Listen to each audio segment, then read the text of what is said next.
Here we go. Oh, man. Woo, had some technical difficulties. If you're watching this now, it's, Saturday morning at 9:30 after the 4th of July. Happy birthday, America. So however you celebrated yesterday, hope you had a good time. Last night, yesterday and tonight, or last night, we all had a great time. Super fun time. So what am I doing jumping in your feed at 9:30 on a Saturday morning after this amazing holiday? Well, I call it Dome Dump. It's me, this microphone, raw, loud, unfiltered, no mercy. You all listening. Whatever's on my mind, I'm just going to dump it all to you. But this is one of two different types of formats that I have within the show. All right. Live, of course, on all the platforms. Follow me, all that bull, all that shit you got going on. On opposite weeks, I have what I call full-length episodes, 60 to 90 minutes. We've got a guest or two on. We talk about all sorts of crazy shit. Good times. I want you to join me on that as well. And everything you need to know about the show is on the old website, brawpodcast.com. So join me there. All right, well, let's get into this. Oh, shit, I almost forgot. Boy, getting a little brain fog today. Down in the show notes, got a couple links. Sponsors that help me keep this motoring down the road. Local businesses. I love supporting local business. Make sure you check those out. Give them a bunch of hell for me when you do as well. Love to hear from you. Make that happen. All right, what is going on today with my Dome Dump? Again, thanks for listening. Glad you're here. Take what you want. Leave the rest. AI. Yep. Great conversation. A lot of shit flying around about AI. I talked about it a couple months ago. 3-4 months ago. I wasn't using it much at all. But since then, I have adapted it a lot. And I'm going to tell you my pros and cons that I've come up with about it. And I've also had a lot of great conversations with it. And for you nuts out there that love AI over the top, I've not named it and I don't plan on doing it. So here we go. With this show, I love writing blogs. I love writing content, copy, post. Love doing that stuff. Am I good at it? Hell no. I am no good at it. All right. And I learned a long time ago that I go all in on my strengths and forget my weaknesses. Try to find something that helps my weaknesses, but I go all in on strengths. So I've been doing that. Well, a big weakness of mine is, of course, writing. I can't, punctuation, spelling, I can't spell to save the world. So I slowly get into AI. Of course, I pull up ChatGPT. Unpaid version at this time. Get on there, do my thing. And what I do is, and I started it this way, and I continue to do it this way. For my blogs, I get an idea in my head, right? We all get ideas in my head. Now, how we got to sharpen those edges, make them, sharper, stronger, however you want to say it. So I data dump in. I just look down at my screen. I don't even look up at it. I just bang away at my keyboard. I look up, paragraph is full of red lines, full of all sorts of bullshit, and hit enter. Cleans it up. Now, when I first started it, it didn't sound nothing like me. So I had to go in, just like you would with an editor back in the day. We're going to say back in the day, which wasn't too long ago, and editors are still around. But I say, no, I don't like this line, fix this line, do this line, make it sound like this, no, put this in here. So I did a lot of work with it. And eventually, it started to sound like me. And we're going to get into that as well, because part of this episode title is Mirror. So it started to sound like me. Fast forward. I get the paid version. It gets going along. Now I data dump my thoughts, and it's a full page. If you use ChatGPT, it's on the right side. It's in gray, covered in red lines, nothing spelled right, punctuation is fucked up. Hit enter, spits out a nice edited version. Like I sat down with an editor for 4 hours and paid him $400 to make this look like this. Instantly done. Do I still correct it once in a while? Yes, because sometimes it spits out things I'm like, I wouldn't fucking say that. I'm not going to have, no, that doesn't sound like me, right? It is getting better. Kind of scary part, right? Anyway, so I use it in that way. And then I started asking it, so I used to use Libsyn as a distribution for the show, right? So I would record, do all my stuff, put it in Libsyn, and you would put show description in. So I'd type up my show description. I wasn't confident in it. I'd ask my wife, I'd ask some editor, and I'd go down that road. Then about 4 months ago, I said, shit, let me look into this. So I copy what's in Libsyn, and I put it in chat, and I said, I need a description. How is this description? Now I've manipulated it and I've said, hey man, don't talk soft to me. Like I'll put a title in and it'll say, oh, this doesn't work well because of this. And you might want it. I suggest you say this. I said, bullshit, dude. If it's a piece of shit, tell me it's a piece of shit and give me some options. So now when I put in a title, it'll say, oh, this is complete fucking garbage. This is what you need to do. And this is my language. We all know this. If you've been listening to me for a while, this is how I speak. So it kicks it back to me that way. And I resonate with that. So now, going back to it, I take my Libsyn, I put it in there, and I said, what's this look like? It's garbage. Okay, cool. I want to put this in YouTube because I put the videos on YouTube and Rumble. So I said, hey, how should this be formatted for YouTube and Rumble? Let me tell you, when this thing spit this out, from my Libsyn one, it completely changed it. Formatted it completely different. YouTube, completely different. Rumble, completely different. The message was the same. The core message was obviously the same. But the way where the hashtags were, what the title sounded like, how the wording was done, all three platforms were completely different. I didn't even think about that, right? So, me being curious, I'm not going to take anything at face value. I type in, how did you find this? How did you come up with this? It'd be like me asking you, if you and I were hanging out and I said, hey, dude, your YouTube's doing pretty good. How do you format your stuff? You'd be like, I do this and I do this and I do this. Okay, all right, cool. Let me try that. That way, gone. So now, I said, how'd you find out how to format this for YouTube? It spits it out. Here are my sources.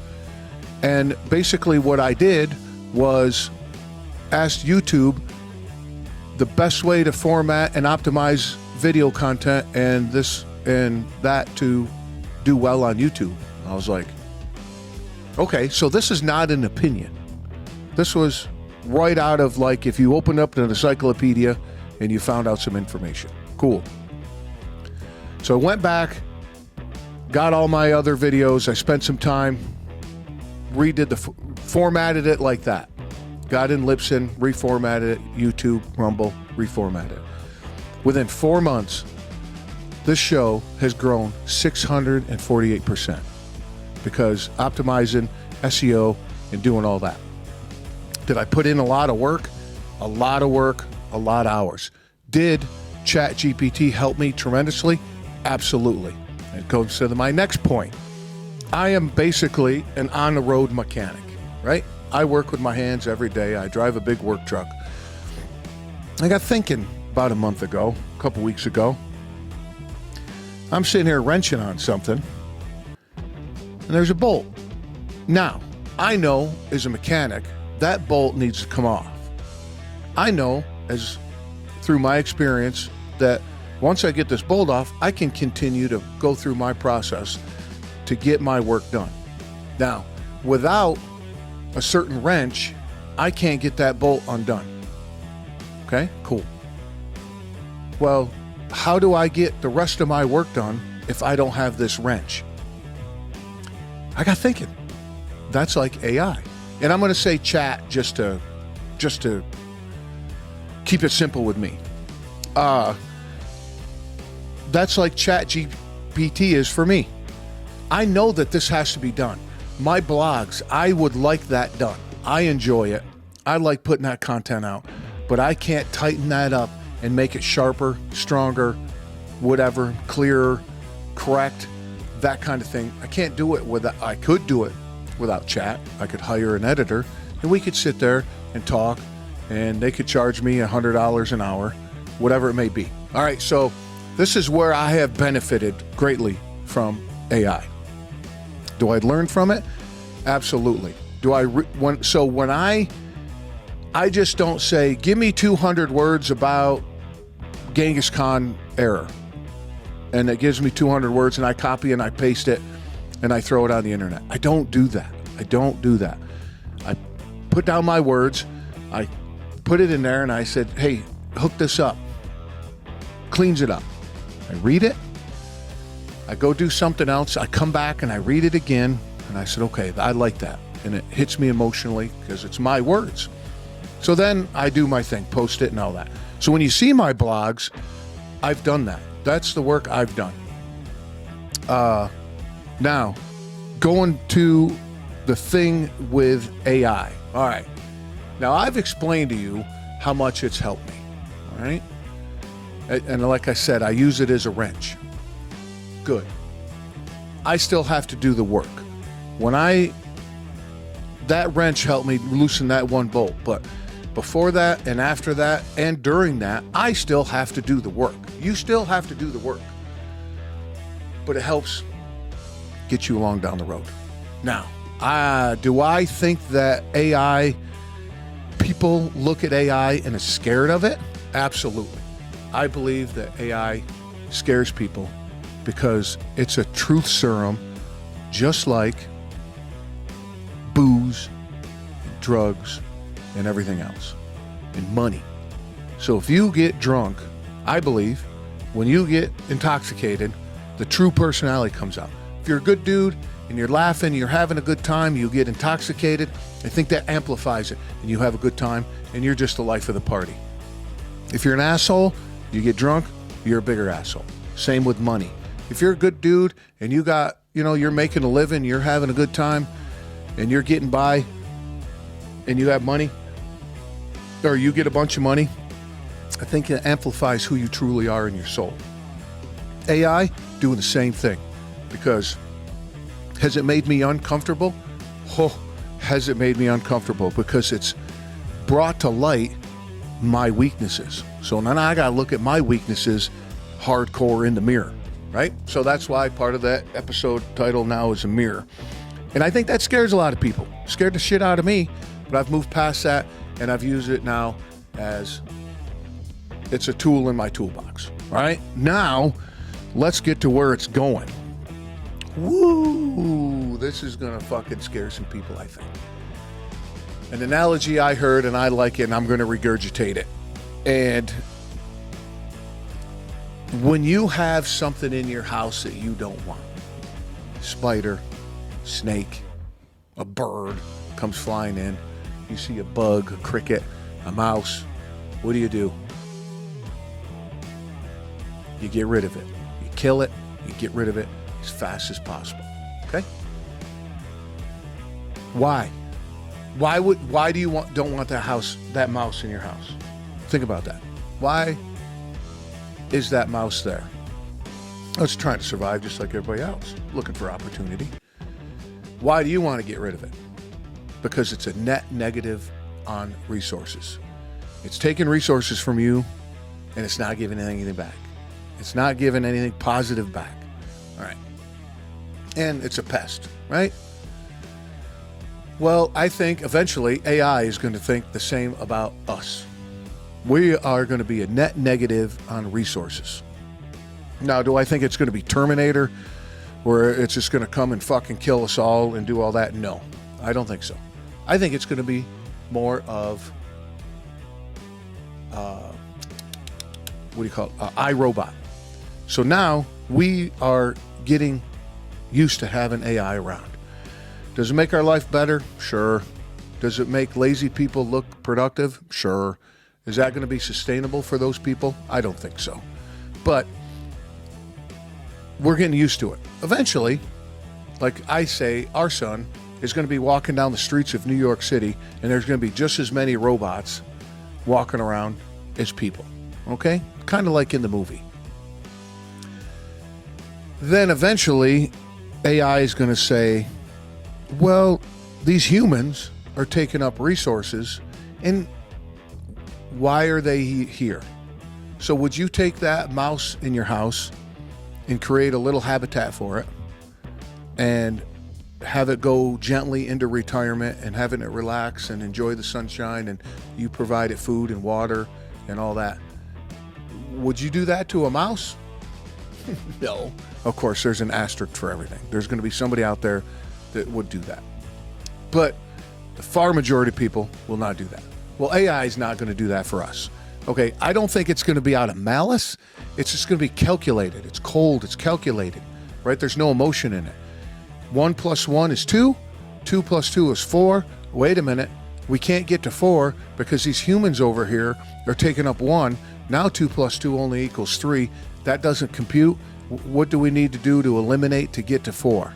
Well, that person right there. Boom, gone. Anyway, this is not fear-mongering. I don't want to say that doomsday and all that. What I want to say is it's coming. It's here. There's nothing you can do about it. Well, there is something you can do about it. You know what you can do about it? You can take it, use it, but still, man, you got to keep your humanity.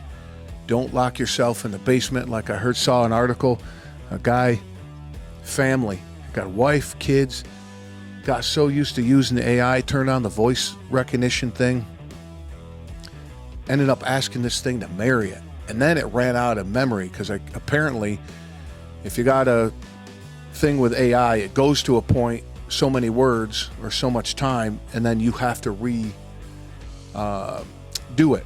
Like eventually I'll have to go, oh shit, man, and say, hey, don't call this or talk shit to me and whatever, right? You have to recalibrate it, I guess. Well, I guess it got to the point with this guy and he had a fucking emotional breakdown.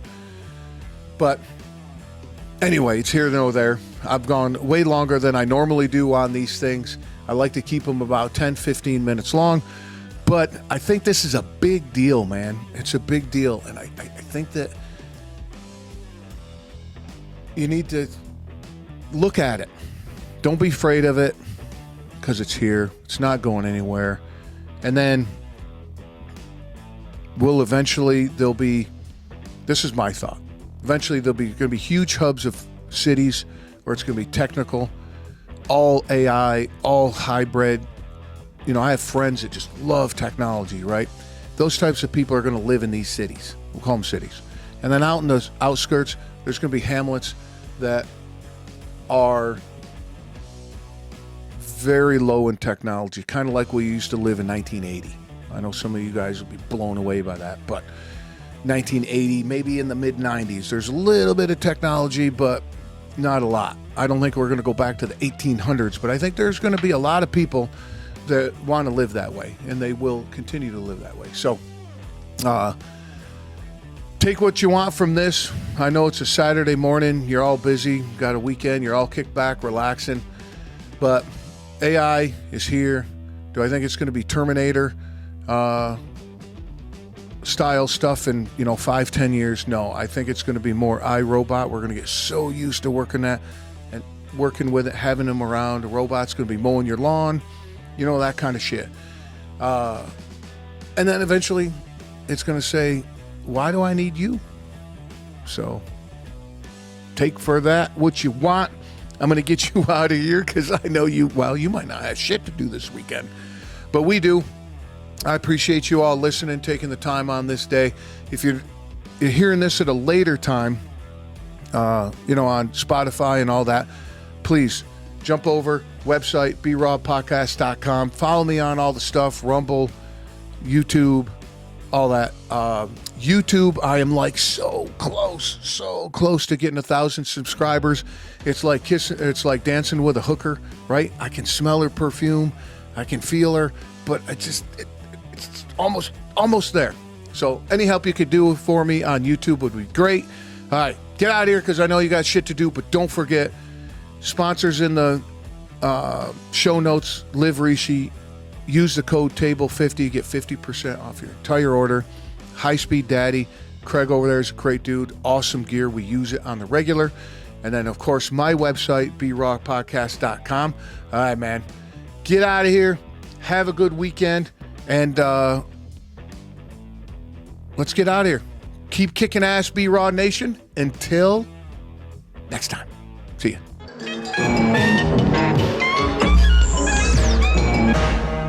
You out there? You listening?